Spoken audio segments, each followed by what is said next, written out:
அன்பான இறை மக்களே, உங்கள் அனைவரையும் நம் ஆண்டவராகிய இயேசு கிறிஸ்துவின் நாமத்தினால் வாழ்த்துகிறேன். பாலைவனத்தில் இஸ்ராயேல் மக்களுக்கு ஆண்டவர் மன்னாவை கொடுத்து உணவளித்தார். அவர்கள் வாக்களிக்கப்பட்ட கானான் தேசத்திற்குள் நுழைந்தவுடன் அங்கு பாஸ்கா கொண்டாடி நிலத்தின் விளைச்சலை உண்டனர்.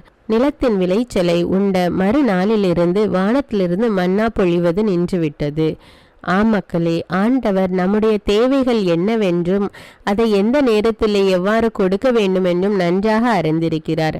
நம்முடைய தேவைகளை ஏற்ற நேரத்தில் அவர் கொடுக்கிற தேவனாக இருக்கிறார். அதனால் அவர் மீது நம்பிக்கை வையுங்கள். நாம் கிறிஸ்துவோடு ஒன்றித்திருக்கும் போது புதிய படைப்பாகிறோம்.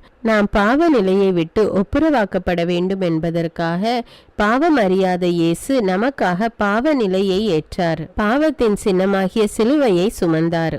ஆகவே நாம் நம்முடைய பாவத்திலிருந்து விடுதலை பெற்று கிறிஸ்துவோடு இணைந்திருப்போம். மேலும் இன்றைய நற்செய்தியில் ஊதாரி மைந்தன் உவமை இடம்பெற்றுள்ளது. தந்தையை விட்டு பிரிந்து சென்ற ஊதாரி மைந்தன் தன்னுடைய பாவ நிலையை உணர்ந்து தன்னுடைய பாவத்திற்கு மன்னிப்பு கேட்டு தந்தையோடு இணைய வேண்டும் என்பதற்காக அவரை தேடி திரும்ப வருகிறான். அவன் அப்படி தன்னுடைய தந்தையை திரும்பி வரும்போது அவனுடைய தந்தை அவனை ஏற்று அணைத்து கொண்டு முத்தமிட்டு அவனுக்கு மோதிரம் கொடுக்கிறார். கொளுத்த கன்றை அடிக்க கூறுகிறார். அவன் தன்னுடைய பாவத்தை விட்டு மனம் மாறி தந்தையிடம் திரும்பி வந்ததால் அவர் அவனை ஏற்றுக்கொண்டார். நாமும் கூட நம்முடைய பாவ நிலையை விட்டு மனம் மாறி நம்முடைய தந்தையாகிய இறைவனிடம் திரும்ப செல்வோம். அப்பொழுது ஆண்டவர் நம்மை ஏற்றுக்கொள்வார். நமக்கு ஆசீர்வாதமான வாழ்வை கட்டளையிடுவார். அன்பின் பரலோக பிதாவே, உமை போற்றுகிறோம், உமை புகழ்கிறோம், உமை ஆராதிக்கிறோம், உமக்கு நன்றி கூறுகிறோம் அப்பா. இந்த காலை வேளையிலே உமை நோக்கி மன்றாடுகிறோம் அப்பா. இந்த புதிய நாளை எங்களுக்கு கொடுத்த கிருபைக்காக நன்றி தேவனே. நன்மைகளின் தேவனீர் இஸ்ராயேல் மக்களுக்கு பாலும் தேனும் வடியும் கானான் தேசத்தை கொடுத்து ஆசீர்வதித்த தேவனே, இதோ எங்கள் ஒவ்வொருவரையும் ஆசீர்வதியும் அப்பா. நான் உன்னை ஆசீர்வதிக்கவே ஆசீர்வதித்து உன்னை பெருகவே பெருக பண்ணுவேன் என்று கூறிய தேவனே, உமக்கு நன்றி ராஜா. நன்றி அப்பா, நன்றி தேவனே.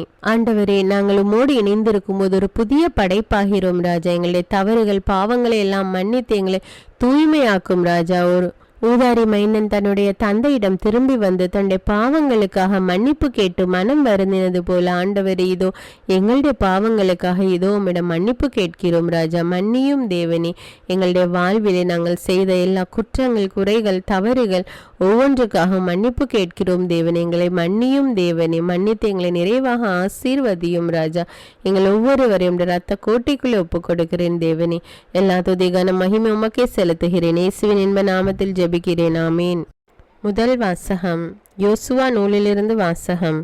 அதிகாரம் 5, இறைவார்த்தைகள் 9 முதல் 12. அந்நாள்களில் ஆண்டவர் யோசுவாவிடம், இன்று எகிப்தியரின் பழிச்சொல்லை உங்களிடமிருந்து நீக்கிவிட்டேன் என்றார்.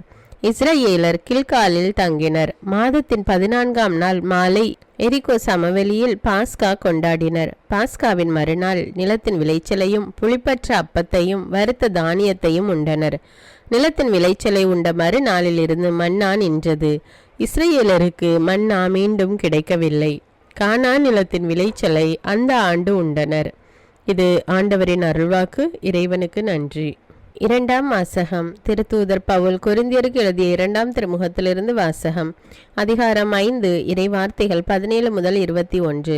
சகோதர சகோதரிகளே, ஒருவர் கிறிஸ்துவோடு இணைந்திருக்கும் போது அவர் புதிதாக படைக்கப்பட்டவராய் இருக்கிறார். பழையன கழிந்து புதியன புகுந்தன அன்றோ. இவையாவும் கடவுளின் செயலே. அவரே கிறிஸ்துவின் வாயிலாக நம்மை தம்மோடு ஒப்புரவாக்கினார். ஒப்புரவாக்கும் திருப்பணியையும் நமக்கு தந்துள்ளார். உலகினரின் குற்றங்களை பொருட்படுத்தாமல் கடவுள் கிறிஸ்துவின் வாயிலாக அவர்களை தம்மோடு ஒப்புரவாக்கினார். அந்த ஒப்புரவு செய்தியை எங்களிடம் ஒப்படைத்தார். எனவே நாங்கள் கிறிஸ்துவின் தூதுவர்களாய் இருக்கிறோம். கடவுளே எங்கள் வாயிலாக வேண்டுகோள் விடுக்கிறார். ஆகவே கடவுளோடு ஒப்புரவாகுங்கள் என்று கிறிஸ்துவின் சார்பில் நாங்கள் மன்றாடுகிறோம். நாம் கிறிஸ்து வழியாக தமக்கு ஏற்புடையவராகுமாறு கடவுள் பாவம் அறியாத அவரை பாவநிலை ஏற்க செய்தார். இது ஆண்டவரின் அருள்வாக்கு. இறைவனுக்கு நன்றி. நற்செய்தி வாசகம். புனித லூக்கா எழுதிய தூய நற்செய்தியிலிருந்து வாசகம். அதிகாரம் 15, இறைவார்த்தைகள் 1 முதல் 3, 11 முதல் 32. அக்காலத்தில் வரி தண்டுவோர் பாவிகள் யாவரும் இயேசு சொல்வதை கேட்க அவரிடம் நெருங்கி வந்தனர். பரிசேயரும் மறைநூல் அறிஞரும் இவர் பாவிகளை வரவேற்று அவர்களோடு உணவருந்துகிறாரே என்று முணுமுணுத்தனர். அப்போது அவர் அவர்களுக்கு இந்த உவமையை சொன்னார். ஒருவருக்கு 2 புதல்வர்கள் இருந்தார்கள். அவர்களுள் இளையவர் தந்தையை நோக்கி, அப்பா, சொத்தில் எனக்கு உரிய பங்கை தாரும் என்றார். அவர் சொத்தை அவர்களுக்கு பகிர்ந்து அளித்தார். சில நாள்களுக்குள் இளைய மகன் எல்லாவற்றையும் திரட்டி கொண்டு தொலைநாட்டிற்கு நெடும் பயணம் மேற்கொண்டார். அங்கு தாறுமாறாக வாழ்ந்து தம் சொத்தையும் பாழாக்கினார். அனைத்தையும் அவர் செலவழித்தார். பின்பு அந்த நாடு முழுவதும் கொடிய பஞ்சம் ஏற்பட்டது. அப்பொழுது அவர் வறுமையிலே வாடினார். எனவே அந்நாட்டு குடிமக்களுள் ஒருவரிடம் அண்டி பிழைக்க சென்றார். அவர் அவரை பன்றி மேய்க்க தம் வயல்களுக்கு அனுப்பினார். அவர் பன்றிகள் தின்னும் நெற்றுகளால் தம் வயிற்றை நிரப்ப விரும்பினார். ஆனால் அதை கூட அவருக்கு கொடுப்பார் இல்லை. அவர் அறிவு தெளிந்தவராய், என் தந்தையின் கூலி ஆள்களுக்கு தேவைக்கு மிகுதியான உணவு இருக்க நான் இங்கு பசியால் சாகிறேனே, நான் புறப்பட்டு என் தந்தையிடம் போய், அப்பா, கடவுளுக்கும் உமக்கும் எதிராக நான் பாவம் செய்தேன். இனிமேல் நான் உம்முடைய மகன் எனப்பட தகுதியற்றவன். உம்முடைய கூலி ஆள்களுள் ஒருவனாக என்னை ஏற்றுக்கொள்ளும் என்பேன் என்று சொல்லிக் கொண்டார். உடனே அவர் புறப்பட்டு தம் தந்தையிடம் வந்தார். தொலையில் வந்து கொண்டிருந்த போதே அவர் தந்தை அவரை கண்டு பரிவு கொண்டு ஓடி போய் அவரை கட்டி தழுவி முத்தமிட்டார். மகனோ அவரிடம், அப்பா, கடவுளுக்கும் உமக்கும் எதிராக நான் பாவம் செய்தேன். இனிமேல் நான் உம்முடைய மகன் எனப்பட தகுதியற்றவன் என்றார். தந்தை தம் பணியாளரை நோக்கி, முதல் தரமான ஆடையை கொண்டு வந்து இவனுக்கு உடுத்துங்கள். இவனுடைய கைக்கு மோதிரமும் காலுக்கு மிதியடியும் அணிவியுங்கள். கொழுத்த கன்றை கொண்டு வந்து அடியுங்கள். நாம் மகிழ்ந்து விருந்து கொண்டாடுவோம். ஏனெனில் என் மகன் இவன் இறந்து போயிருந்தான், மீண்டும் உயிர் பெற்று வந்துள்ளான். காணாமற் போயிருந்தான், மீண்டும் கிடைத்துள்ளான் என்றார். அவர்கள் மகிழ்ந்து விருந்து கொண்டாட தொடங்கினார்கள்.